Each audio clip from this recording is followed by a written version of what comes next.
আসসালামু আলাইকুম রাহমাতুল্লাহ। টি ইসলামিক লাইভ চ্যানেলে আপনাদের স্বাগতম। আজ আমরা একটি গুরুত্বপূর্ণ বিষয় আলোচনা করব, সেটি হচ্ছে যে মৃত ব্যক্তিদের গালি বা ঘৃণা বা বক্তব্য দেওয়া যাবে না মৃত ব্যক্তিদের বিরুদ্ধে, সে যেই হোক।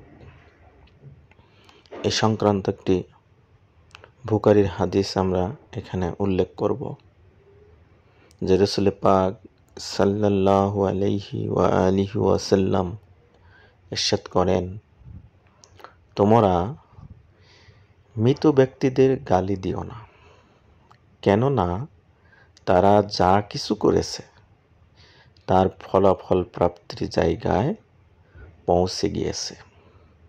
হাদিসটি বুখারী থেকে বর্ণিত।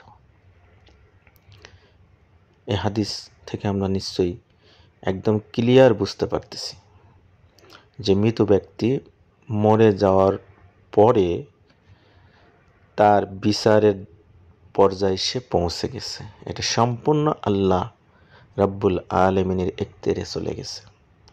অতএব তাকে নিয়ে এখন আলোচনা ভালো আলোচনা করা যাবে, কিন্তু তাকে নিয়ে সমালোচনা, তাকে জাহান্নামে, তাকে নিয়ে বদনামি করা, এগুলো করলে আল্লাহর রাসূল নিষেধ করছেন যেগুলো করো না।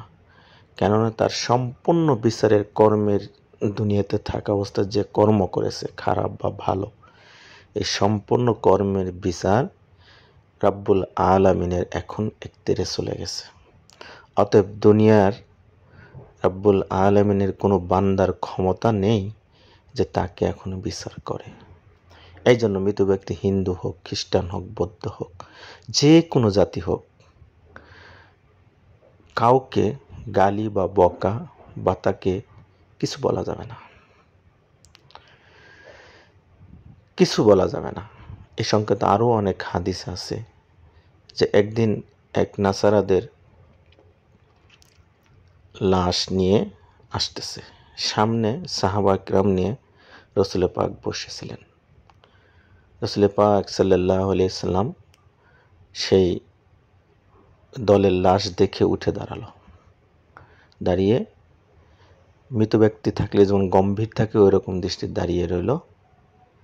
সাহাবা কিরাম অনেকেই অবাক হলেন।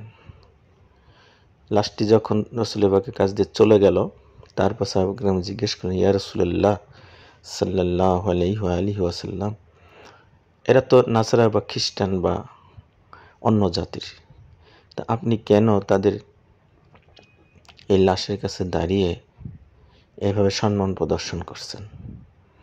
তখন প্রিয় নবী হযরত মুহাম্মদ সাল্লাল্লাহু আলাইহি ওয়াসাল্লাম ইরশাদ করেন যে, হে সাহাবায়ে কেরাম, সে কি দুনিয়াতে কি কর্ম করেছে? ঈমান নিয়ে গিয়েছে নাকি বেঈমানদার হয়ে গিয়েছে? তার বিচারের সময় এখন না, কেননা সে তার আত্মা এখন আল্লাহ তাআলার বিচারের অধীনে চলে গিয়েছে। অতএব আল্লাহর বিচারে যেটা হবে তাকে সেই জাহান্নাম বা জান্নাতেই দেওয়া হবে। অতএব এখন তোমরা এই ব্যক্তি নিয়ে কিছু বলার দরকার নেই, চুপ থাকো। এটি হচ্ছে ইসলামের সৌন্দর্য, যে ইসলাম কখনোই উগ্রপন্থা, কখনো ফিতনা ফ্যাসাদ ইসলাম ছড়ায় না। ইসলাম সবসময় মধ্যপন্থা অবলম্বন করে এবং সমাজে শান্তিপ্রিয়ভাবে বসবাসের জন্য বলে।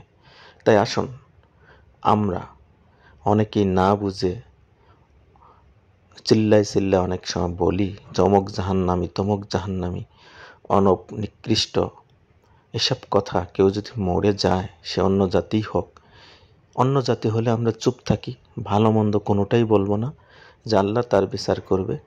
আর মুসলিম হলে আমরা তাদের জন্য অন্তত দোয়া করি। এই পন্থা আমাদের অবলম্বন করা উচিত। তাই মৃত ব্যক্তিকে গালি দেওয়া, বকা দেওয়া, সমালোচনা করা কখনোই উচিত নয়, সে যেই হোক। পারলে মৃত ব্যক্তির ভালো গুণের প্রশংসা করুন, না পারলে চুপ থাকুন। আর আপনার পরিবার পরিজন আত্মীয় স্বজন অথবা যদি কোনো মুসলিম নন নারী হয় তাহলে তাদের জন্য ক্ষমা প্রার্থনা করুন। তাদের পাপের মুক্তির জন্য আল্লাহর কাছে ক্ষমা প্রার্থনা করুন। আর অন্য জাতি হলে আপনি যদি তাদের জন্য ক্ষমা প্রার্থনা না করেন তো চুপ থাকুন অথবা তাদের সাথে সহানুভূতি দেখান।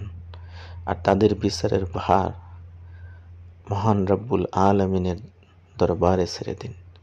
তাহলে এই দুনিয়ায় ইসলামের যে সৌন্দর্য, প্রত্যেক জাতির যে সহাবস্থানের সৌন্দর্যভাবে মিলেমিশে বসবাস করা, সেটা বজায় থাকবে। ফিতনা ফাসাদ থেকে আমরা দূরে থাকতে পারবো। মহান রব্বুল আলামিন আমাদের সবাইকে সত্য জানা, সত্য মানা, সত্য বোঝার তৌফিক দিক। আমিন। আল্লাহুম্মা সাল্লি ওয়া সাল্লিম আলা মুহাম্মাদি ওয়া আলা আলিহি ওয়া সাল্লিম।